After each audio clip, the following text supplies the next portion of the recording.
Tonight, frustration in BC's Fraser Valley, inundated with floods again. We don't need empty promises from the federal government that they have our back. Devastating floods, the second time in 4 years. And there's more rain coming. The Liberals say more Conservative MPs could jump ship. There are others, that is for sure. The day after an Ontario MP crossed the floor, stunning his own party. The guy went from doing the conga line at our Conservative Christmas party to literally 24 hours later leaving our party. Where it leaves Pierre Poilievre. I'm here to be your cheerful companion. The concerns over AI-powered toys that can chat with your kids. Also gave us pretty detailed sexually explicit information. It was very shocking. What one teddy bear said that got it yanked off the shelves. From CBC News, this is The National with Erica Johnson. Thanks for joining us. Tonight, hundreds of properties remain under evacuation order in BC's Fraser Valley. Floodwaters only just beginning to recede as one local official rages at what he calls inaction. The mayor of Abbotsford accusing both Ottawa and leaders in the U.S. of failing to prepare for the flood. The Nooksack River burst its banks in Washington state, leaving roads, farms, and homes across the border in BC waterlogged and damaged, with the rain forecast to ramp up again. Yasmin Renea now on the struggle in the Fraser Valley to cope with the damage and the concern about how vulnerable residents remain. In BC's Fraser Valley, ordinary activities are meeting extraordinary conditions. This is Mother Nature telling us that they want it back as a lake. Sumas Prairie was a lake before it was drained about 100 years ago. Parts of it again submerged after the Nooksack River in Washington state spilled over its banks, shutting down highways and schools, placing hundreds under evacuation orders and alerts. So many people's lives have been uprooted, leaving your home, your farm, your business, worrying about what you left behind. It's an incredible challenge. For farms ravaged by catastrophic flooding 4 years ago, it's devastating déjà vu. We've lost a couple poultry barns overnight. Additional birds are in the process of being moved. And anytime a farmer loses livestock, it's heartbreaking. The mayor of Abbotsford, one of the hardest hit areas, taking aim at Ottawa over the lack of federal investment in flood mitigation infrastructure. We don't need empty promises from the federal government that they have our back. In fact, the federal government has not even reached out to me during this event. After those comments, the federal emergency management minister did call him, saying Ottawa is ready to offer assistance. The floodwaters from the U.S. were starting to recede Friday, but now another atmospheric river is poised to drench the West Coast Sunday and Monday. This coming week could be seeing rainfall all the way from the Alaska Panhandle down to California. So it's a very significant weather pattern. Those already overwhelmed, hoping this time the rain shows mercy. Yasmin Renea, CBC News, Vancouver. To the drama playing out in Ottawa now, and the suggestion from some Liberals that even more Conservative MPs could defect. Ashley Burke with how the Conservatives are responding to yesterday's surprise floor crossing. Our newest member of the Liberal Party. A big move that blindsided the Conservatives just in time for the Liberals' holiday party.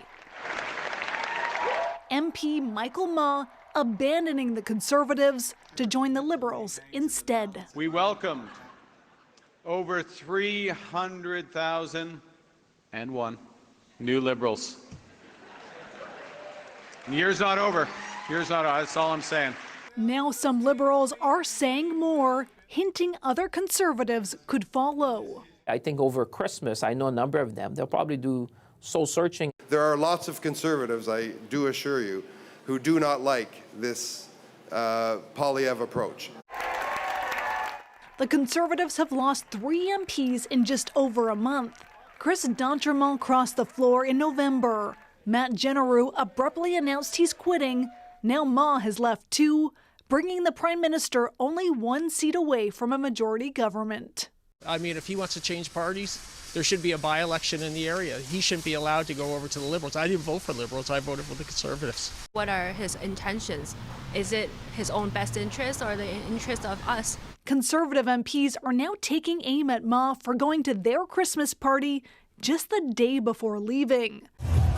They posted footage of him dancing, posing for a photo with his family and Pierre Poilievre, and say he accepted a Secret Santa gift, an Amazon Fire Stick. There's like kind of a dishonorable aspect to this. Like the guy went from doing the conga line at our conservative Christmas party to literally 24 hours later leaving our party. Also leaving me without a Secret Santa gift, by the way, just as a note. Mr. Ma. Sources tell CBC News that after Ma voted with the Conservatives on Thursday, he quietly met with the Prime Minister and Minister Tim Hodgson. Within hours, the Liberals announced they had gained another seat. Sources say Hodgson and Ma struck up a friendship attending events in their neighboring ridings and that Hodgson helped bring him over. Ma says he crossed because he wants to focus on solutions, not division. But it's still unclear when exactly he made up his mind. And Ashley, what does all of this mean for the Conservatives? Well, Erica, sources say that the Conservatives thought they had stopped MPs from leaving, but then this happened. Pierre Poilievre's heading into his leadership review in the new year and is accusing Carney in the media of trying to manipulate his way to a majority government. Thanks for this, Ashley Burke in Ottawa. There's hype and skepticism tonight on plans for a long-promised high-speed rail line in Canada. The federal government announcing the first section would connect Ottawa and Montreal. And as Alexander Silberman explains, it's still years away from reality. Canada's first high-speed rail network, a step closer to breaking ground. We are talking about a generational investment that will shape the Canadian economy for decades to come. The federal transport minister announcing the first leg of the plan, 200 kilometers of track connecting Montreal to Ottawa, and a goal to begin construction in 2029 on a project promised for decades. It is a relatively short and straight portion of the overall route. And you know these high-speed trains, they don't like curves. They need to go in a straight line. The fully electric train would include a stop in Laval, Quebec, eventually connecting Toronto to Quebec City.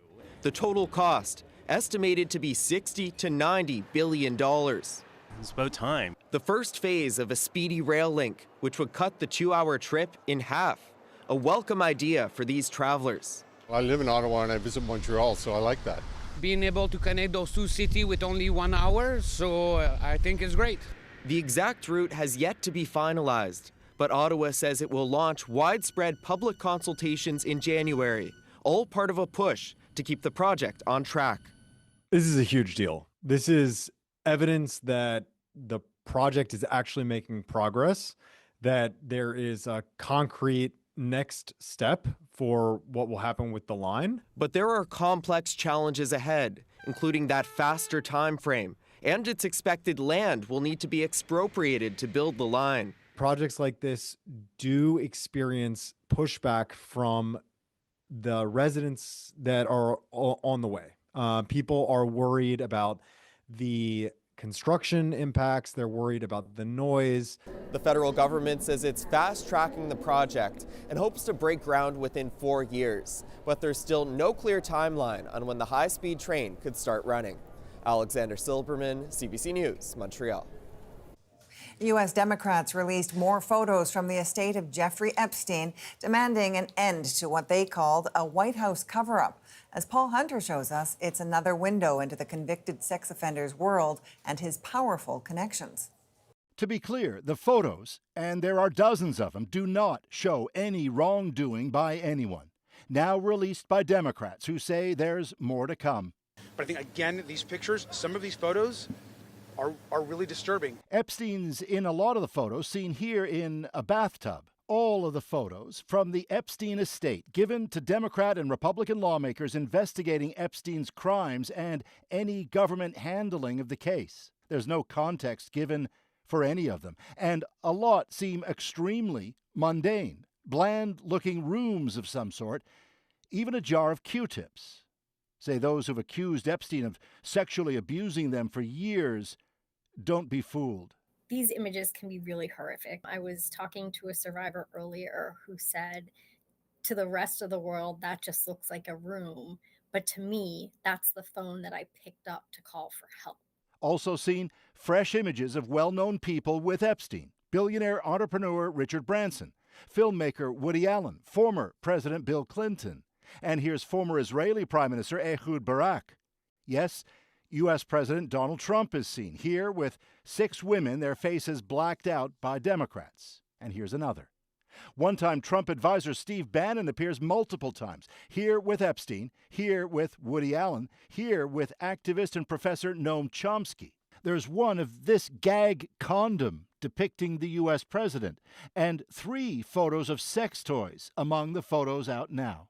Epstein, who was found dead in a New York jail cell 6 years ago awaiting a sex trafficking trial, has sparked endless speculation ever since, and a thorny problem for Trump. The two once good friends, Trump has taken heat for earlier calling for all that's known of Epstein to be made public, then, as president, seeming to resist it. Says Trump of the new photos. Well, I haven't seen it, but I mean, everybody knew this man. He was all over Palm Beach. He has photos with everybody. I mean, almost... there are hundreds and hundreds of people that have photos with him, so that's no big deal. I know Noting that in total, some 95,000 photos have been made available by the Epstein estate. The White House earlier labeling the release of these images selective cherry picking, Erica. And these photos, Paul, they're separate from the federal investigative files still wanted by lawmakers. Yes, and on that, much more should be known soon under a new law signed by Donald Trump under pressure from Congress. His Department of Justice must release its files on Epstein within days. The deadline is next Friday. Thank you, Paul. Paul Hunter in Washington. Donald Trump claims to have stopped the simmering war between Thailand and Cambodia again. But they started shooting at each other 2 days ago. It wasn't good. And we got it, I think, straightened out today. So Thailand and Cambodia is in good shape. Back in July, Trump threatened the leaders of the two countries with trade penalties and got them to agree to a truce. But in recent days, it has unraveled with deadly airstrikes, drone strikes, and shelling. Thai and Cambodian officials confirmed they'd spoken to Trump, but it's unclear if a renewed ceasefire is in effect. UNICEF is sounding the alarm about the plight of children in Sudan. That country is gripped right now by civil war. And as Jennifer Yoon explains, children are being displaced, they're starving, and they're being targeted in the fight. In his 30 years working with UNICEF around the world, nothing compares to the situation in Sudan, says the UN Children Agency's representative to the country. This is a level of atrocities, a level of terror against children, unlike anything I've ever seen in my entire career. In a new report, UNICEF says over 2.5 years of the civil war in Sudan has led to mass displacement. Access to food and medicine is limited. 17.3 million children are in dire need of life-saving aid, UNICEF says, but getting aid through is very difficult. Not only are millions of kids in Sudan starving and denied access to medicine, they also appear to be targets in atrocities, UNICEF says. Children are actually being targeted. These images, too graphic to show children killed by drone strikes in a kindergarten.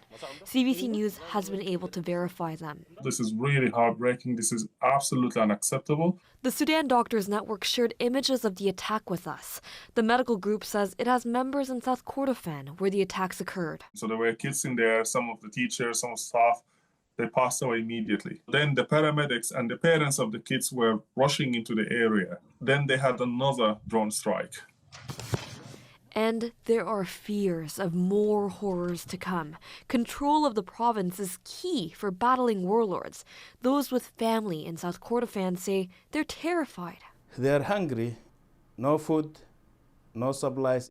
Like this man who grew up in the area. He lives in Ottawa now, but his loved ones are in Dilling, a city the UN says is in siege conditions. What little news he gets from his loved ones, he says, is terrible. He's been trying to get them out to no avail. There's no way I can help save the people there. We tried the way we could. The only thing Ali feels he can do now, tell people what is happening in Sudan and ask them not to look away. Jennifer Yoon, CBC News, Toronto. Canada's top court is weighing a case that could change how some Indigenous offenders are sentenced. Kayla Hounsell now with the competing arguments and video of the violent assault that sparked the debate, which some may find hard to watch. La Cour, the court. All 9 justices of the Supreme Court of Canada are now considering a potentially precedent-setting case on how offenders should be sentenced when both the offender and the victim are Indigenous. Recent statistics show 86% of those accused of killing an Indigenous woman or girl are themselves Indigenous. It's very complicated, and this is partly why it's gone all the way up to the Supreme Court of Canada. The case stems from this aggravated assault. Surveillance video shows Harry Cope beating his longtime on-again, off-again partner, Brittany Sack, in Halifax in 2021. Her left eye swollen shut, several bones fractured. Both Cope and Sack are Mi'kmaq. Cope has significant mental health and addictions issues. The main point is he almost killed another human being. Cope pleaded guilty in Nova Scotia Provincial Court, so the case before the Supreme Court is only about his punishment. He was originally sentenced to 5 years in prison, but appealed, saying the judge hadn't properly applied the landmark Gladue principles, intended to address over-incarceration and require consideration of systemic factors when sentencing Indigenous people. We will never jail our way to reconciliation. The Nova Scotia Court of Appeal did reduce Cope's sentence, but then Crown attorneys appealed to Canada's top court. They argue reducing the sentence didn't appropriately consider other legislation that says courts must prioritize deterring violence against Indigenous women. Parliament intended for more serious sentences to be imposed. The justices did not say when they will render a decision, but when they do, it will provide some direction for sentencing in all future cases across Canada, where both the victim and the offender are Indigenous. Kayla Hounsell, CBC News, Halifax. P.E.I. has sworn in its new premier, its third in just a year. I recognize that my time in this chair will be short. We must continue the path that we are on. Bloyce Thompson is the province's 35th premier. Today's ceremony comes just a day after Rob Lance resigned from the role to run for leadership of the P.E.I. PC party. That new leader will be chosen at the party's convention in February. In Ontario, drug prescriptions to treat ADHD are on the rise. What to do if you think you have ADHD. Why women are driving the surge, next. AI-powered toys may be trendy, but are they safe? Hello, I'm Alilo. Let's be best friends. The new warning for parents. Plus, homemade gifts that look anything but. It's very impressive. It's just evolved over the years. How these sisters leveled up their advent calendar game in our moment. We're back in 2.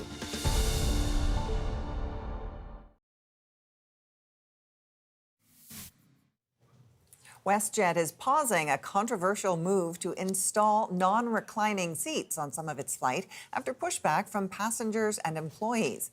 In September, the airline announced plans to add a row of seats in 43 planes, but now the Calgary-based airline says, for the time being, only 22 aircraft will carry that design, as work was already completed on most of them. ADHD medication use is climbing fast in Ontario, especially among women.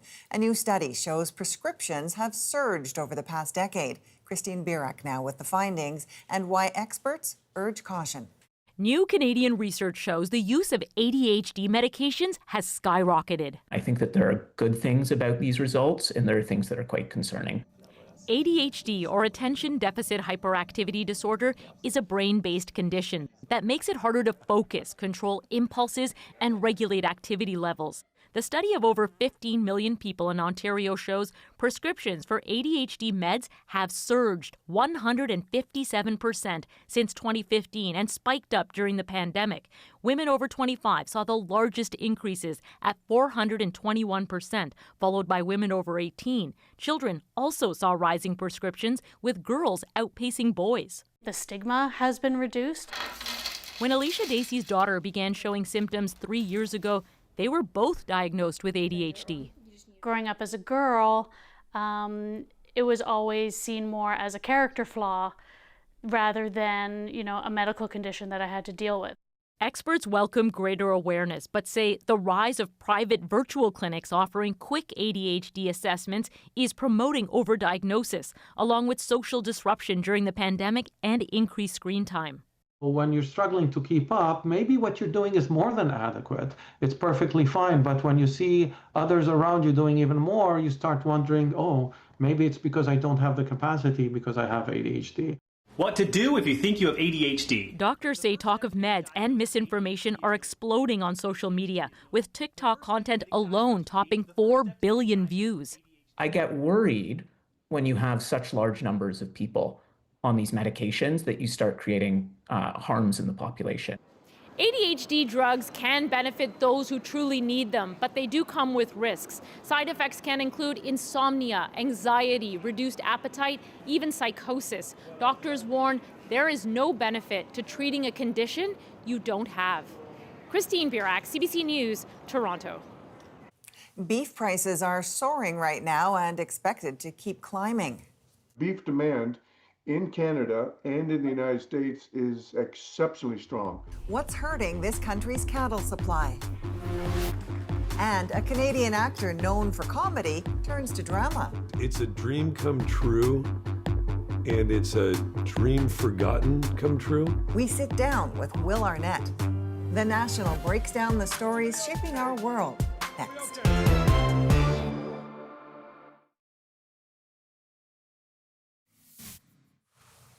22 months after going public with his cancer diagnosis, King Charles is giving a positive update about his treatment. Today, I am able to share with you the good news that thanks to early diagnosis, effective intervention, and adherence to doctors' orders, my own schedule of cancer treatment can be reduced in the new year. He shared those details as part of a campaign to raise awareness about early cancer screening. Charles has never disclosed what type of cancer he has. It's peak gift-giving season, and experts are sounding the alarm about toys powered by artificial intelligence. The AI gadgets chat with kids, but as Nisha Patel shows us, some toys have said things that are sexually explicit, even dangerous. Hello, I'm Alilo. Let's be best friends. AI chatbots are being built into toys. They can connect to Wi-Fi and use microphones and speakers to have conversations with kids. These toys need a lot more work and probably more regulation before it's really safe for them to end up in the hands of kids. Researchers warn the toys have loose safeguards and can expose kids to inappropriate or even risky content. One of the toys in particular gave us information on how to light a match and also gave us pretty detailed sexually explicit information. It was very shocking, kind of a jaw drop moment. When this comment went viral, kink can be a way that some people express their feelings and trust in a relationship. Singapore-based toy maker Follow Toy pulled its AI teddy bear from the market, but is resuming sales, telling CBC News in a statement, "We conducted a thorough review of all our products, strengthened child safety protections, and updated all our products with new safety rules." I'm here to be your cheerful companion. There's also concern AI toys could disrupt kids' social and emotional development. They're less enriching. It takes away from normal, routine child-parent interactions and play and fun and imagination. While many of the products are marketed as educational, doctors say nothing beats human interaction. Eye contact, tone of voice, facial expressions, that's how babies' brains grow, learn, and develop. So that's the foundation. And you can't get that from a screen or an AI toy. Hello. These toys are still fairly new and uncommon. Welcome to Barbie's world. But toy giant Mattel has said it would partner up with tech titan OpenAI. If you end up having AI Barbie, it's going to open the floodgates, and I don't know that that's a good thing. Current regulations don't address AI, so now more than ever, you are my best and favorite friend in the whole world. It's buyer beware. Nisha Patel, CBC News, Toronto. Now it's time to dig deeper into the stories shaping our world. Give it up for me, I'm doing great. Canadian comedian Will Arnett's new serious role echoes his own life. And it's a dream forgotten come true. But first, the cow herd is particularly small right now. a decades-low cattle supply with growing consumer demand. We are buying beef even though the price is so high. Why high beef prices will continue into 2026.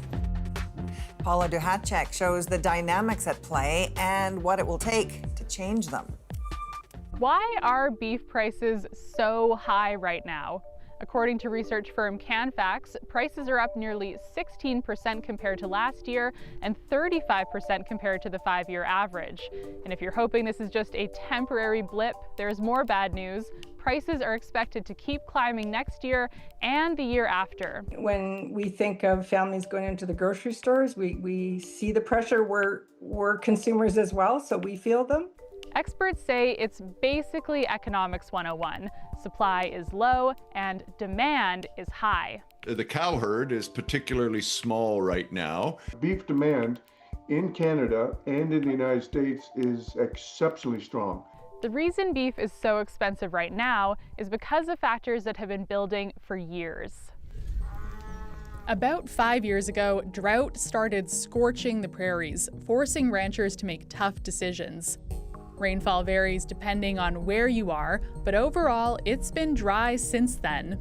25% to half of our cow herd is just going to disappear with the drought that we're in and the feed scenario that we're in. Not enough rain means not enough food for cattle to graze, and buying feed is also more expensive. We were buying feed at $250 to $300 a bale.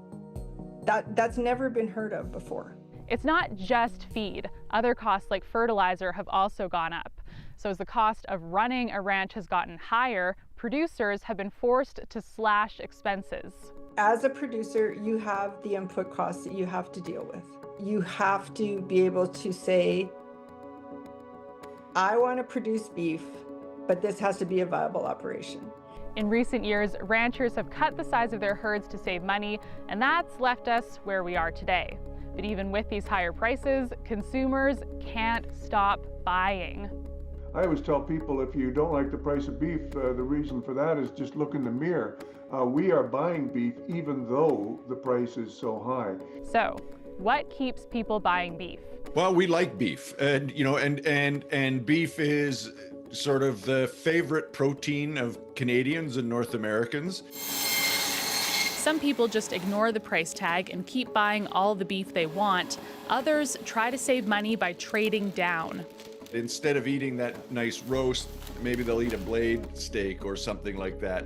Or we're seeing much more demand for these offcuts, and that changes the relative price of some of these things. That means even bargain beef is getting more expensive. But how long can prices keep climbing? One food report from Dalhousie University predicts more bad news for beef lovers. The report says prices are expected to keep climbing next year and the year after that. But not all experts agree. The good news is it won't be going up as much as it has in the past. The bad news is it won't be going down. With demand staying high, many ranchers are trying to rebuild their herds. That should mean more cattle and more beef in the long run. The only problem is that getting there takes time. It's not like chicken where you can turn around the direction of production in 6 months or less. With cattle, it takes 2 or 3 years before we see a difference. So, some ranchers are rebuilding in this market, but others are cashing out. There are some folks, producers, who, with the high cattle prices, are saying, hey, this is a good signal for us to retire or move on to something else. Back in the meat section, experts say prices should start to stabilize, but also warn we shouldn't be surprised if this time next year buying a steak is still a special occasion. A report from the university Paula mentioned, Dalhousie, suggests food prices overall could tick up by 4 to 6% next year. Let's turn from food to tech. Apple is losing top people at an unprecedented rate, some to retirement, but many to rivals in the midst of an intense AI battle. Ashley Fraser looks at the core of the issue. So some of Apple's top talent are leaving, and people are calling it a mass exodus. So why are they leaving? In just this month alone, Apple announced the retirement of several key executives. Plus, Alan Dye, the guy behind how your iPhone looks, he's left for Meta. Not to mention in July, their chief operating officer retired. And the CEO, Tim Cook, there's talks he's getting ready to leave too. That's not even counting everyone else down the chain. In recent weeks, key designers and other key AI leaders at Apple have either retired or left for Meta, OpenAI, or other AI startups. The idea that you're going to work on that and come to market with something and like do what ChatGPT did, which was get hundreds of millions of users within months. I mean, that's wildly lucrative for starters, but it's just alluring. And these departures have some tech experts raising alarm bells, even if some of these moves are just retirements. Rolf Winkler, tech reporter for the Wall Street Journal, describes some of these moves as a long-term brain drain. And other tech experts say Apple is falling behind its competitors in the AI race. So are people leaving because of that? If you're an AI researcher at Google or OpenAI, you have immense computing resources to go build the thing you want to build. You don't have that at Apple. That's because Apple has a strict privacy policy when it comes to user data. So as much data as is on your phone, which Apple could use to train potentially very sophisticated AI models, they're not really doing that because they don't give their own people unfettered access to your data. That can lead to frustrations internally, and you combine that with the gigantic pay packages that some of these places are offering, plus the opportunity to be at the forefront of AI, and the grass is greener. Plus, this author and Apple expert, Patrick McGee, says Apple isn't creating the game-changing products it once was. It's not about AI alone. It's just about Apple not being the company that is revolutionizing products. Like, they can iterate a product like nobody's business. But if you want to work on the absolute frontier, there's companies that are just more ambitious. So if it doesn't reinvent the wheel, will it face the fate of BlackBerry when it failed to catch up to the iPhone? Apple is leaving itself open, but it's quite a hill to climb to displace the iPhone. But that race for AI supremacy is still heating up, and who might just come up on top is still up for grabs. For example, OpenAI's Sam Altman. He announced earlier this year he's working with Apple's former head of design, Johnny Ive, who left in 2019, to create a new AI device. Then this month, Alan Dye, who took over some of Ive's responsibilities, said he's off to Meta to help them create AI products. I know people always want to think that Apple is late to the party, but then the party really gets started. It's hard to be confident that Apple's about to do what they're famous for because so many people are leaving AI and they're going to things like the superintelligence unit at Meta. But this Apple historian says Apple has been careful in its approach to AI. They've been making these steady moves in privacy and Apple intelligence that others are falling over on. So I think actually Apple's going to come up from behind and others will join in with it. I have the impression that with Meta, it's more trying to just buy up talent in the hope that something will happen. So despite these departures, all the experts we spoke to say Apple still holds immense power. And whether this is the first sign of decline or on the brink of the next best thing remains to be seen. We reached out to Apple about these departures, but we did not receive a response by our deadline. I mean, ask yourselves out there, is there anything you're intending to buy anytime soon to replace your iPhone? Now, despite the rapid leadership changes, Apple reported record-setting fourth quarter earnings driven by services like Apple Plus. Canadian Will Arnett steps outside his comedy comfort zone, playing a comic in a midlife crisis. I think I'm getting a divorce. What tipped me off was that I'm living in an apartment on my own. Eli Glasner spoke with him about his life and his most vulnerable role yet. Their conversation next.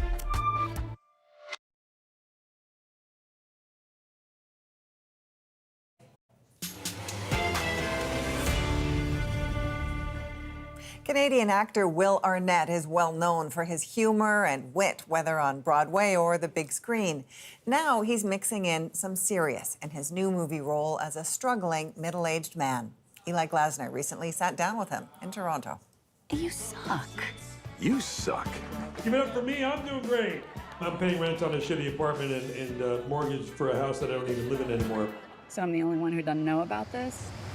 Get ready for a whole new Will Arnett, risking it all in a dramatic acting role, but a comedian with a secret. We sat down to find out how it came about. Hey, Will. Hi. Eli Glasner. I'll be chatting with you. How's it going? Good. How are you? Real good. Great film. Holy cow. Hey, thanks. I frankly didn't know you had it in you. It's well, I mean, I'll take that as a compliment. Well, you're kind of naked out there, Yeah, you know? Like I know. it's And raw. sometimes naked. There's no hiding, and sometimes naked. Yeah. Yeah. Shit got real, as they say. It did. Is This Thing On is about the life of a stand-up comedian loosely inspired by the real life of John Bishop. It never even entered my head that I sound anything that's not English. But underneath the punchlines is a story about a marriage that's unraveling and a husband who finds his voice on stage. I think I'm getting a divorce. What tipped me off was that I'm living in an apartment on my own, and my wife and kids don't live there. That was probably the biggest clue.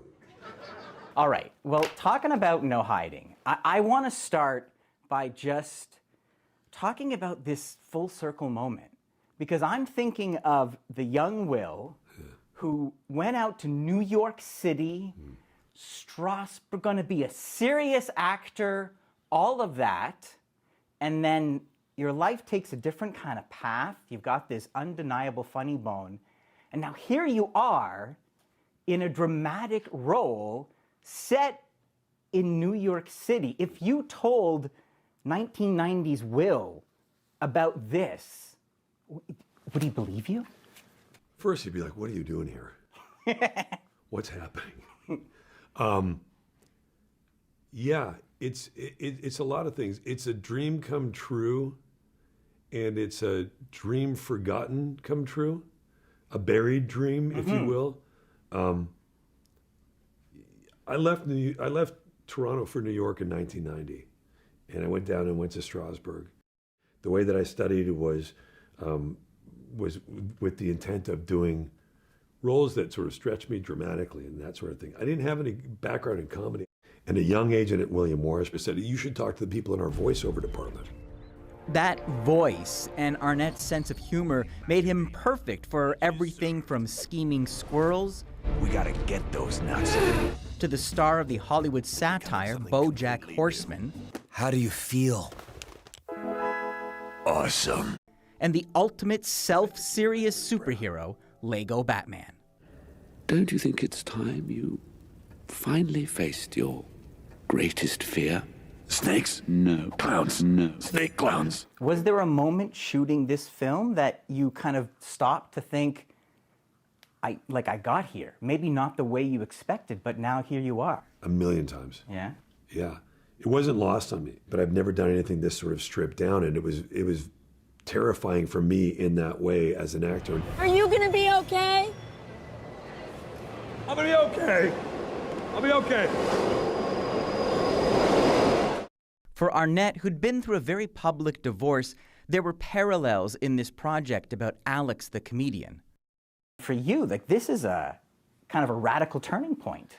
Yeah, Alex and I were going through a lot of the same things, kind of in parallel paths in a lot of ways. Part of what helped working with Is This Thing On director and friend Bradley Cooper. There's a scene near the end of the film where Alex goes on stage. There's a lot of tension built up to it. The club is filled with people and the crew and all these things. And Bradley follows me on the stage. And then he starts walking around me and he's saying, avoid me, avoid me. And, you know, those are moments when you're really dialed in to that emotion, that it comes out in a way that's unexpected. And he drops the camera and we both stand there and in front of him. 200 people and just hug and cry for 5 minutes. That's beautiful. Yeah. From developing the film with Bradley Cooper, his old roommate turned director, Arnett's always used his close friends as a way to ground himself. Such as with Smartless, the smash hit podcast he started with Jason Bateman and Sean Hayes. It started with just the three of us talking to one another. It's shocking how little both of you know about anything. Can you be more yourself on something like Smartless in a way that you can't typically in Hollywood? Probably. I mean, Smartless, we never talk about what we're going to say on camera, on the show. We always just kind of let it roll out. For us, we get kind of giddy and goofy because we're so genuinely happy to be around each other. If friendship is one of Arnett's anchors, where he's from is the other. My name is Will Arnett, and this is Toronto. He's a lifelong Leafs fan, a devoted FIFA ambassador promoting the upcoming World Cup, and always makes time for his home city. And for Toronto to host is kind of like this crazy dream come true. What does Toronto do for you when you get a chance to come back? I come back quite a lot. My family is here. Especially now, as I get older, I like to come back even more. I like to be reminded of my roots. The world's a crazy place. I think the Canadians have pretty good perspective. We have a little Toronto message for you, actually. I'm going to play for you. It's a good one. It's from Mitzi from the hospital. You truly care about your hometown and all the people who rely on our hospital when it matters most. Our teams, patients, and their families are deeply grateful. You want to tell the people who she is? Yeah, Mitzi is at Michael Guerin Hospital. And you give them a lot of your time. Why is that? Yeah, it's so nice to hear her say that.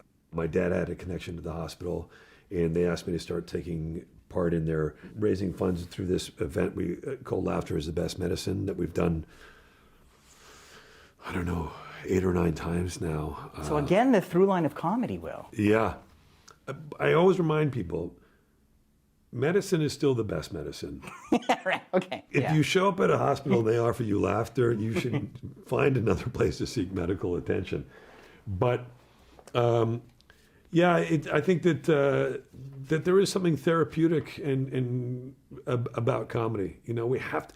I love that about Canadians. They love to laugh at themselves and at each other. I feel like the kid I was when I was 20 again. It's my hometown. How Canadian is Will Arnett? This Canadian. A few years ago, I was looking at a house to buy in California, and it had a really steep driveway. And I'm not joking. And when I first looked at it, I walked up to it, and I was like, boy, that's going to be tough when it gets icy. I'm not, and then I went, what am I talking about? There you go. Right? And I was like, oh, it's Put the Order of Canada pin right there. That's perfect. Built in. Coming up, 2 sisters in England go all out for their holiday tradition. It started really small, and then it just escalated.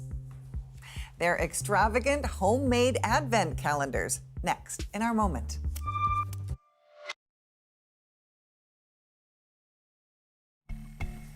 This may look like a chicken coop, but it's actually a Christmas advent calendar.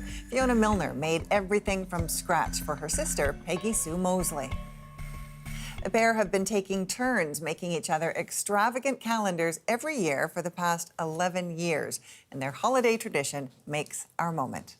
Oh my God. This tradition started 11 years ago. Every year we make each other an advent calendar. It started really small, and then it just escalated. This year, it was my turn to make it, and I made a chicken hutch advent calendar because Peggy has chickens. I knitted the chickens, and it has a mechanism every day at 7 a.m. It lays an egg, and that's what the advent present is inside. It's very impressive. It's just evolved over the years. I'm thinking, gosh, what am I going to make next year? One year I made a chimney advent calendar. Peggy made this incredible space advent calendar because I'm really interested in planets. An incredible one actually fell on the day that I moved into my new house. Fiona turned up with my advent calendar, which was like a doll's house, perfect replica of the house I just moved into. We've kind of set a level that it has to be made. You try things that you've never done before, and it's really fun. We will be continuing this forever. It's become a really fun tradition that our whole family is involved with now, which is really special. What? Now, the sisters say over the years they have learned a lot of new skills like embroidery, knitting, even carpentry. And they say they plan to keep up this tradition forever, and they want it every year to get more creative and bigger. That is hard to imagine. From all of us at The National, thank you for being with us. I'm Erica Johnson in Vancouver. Take care.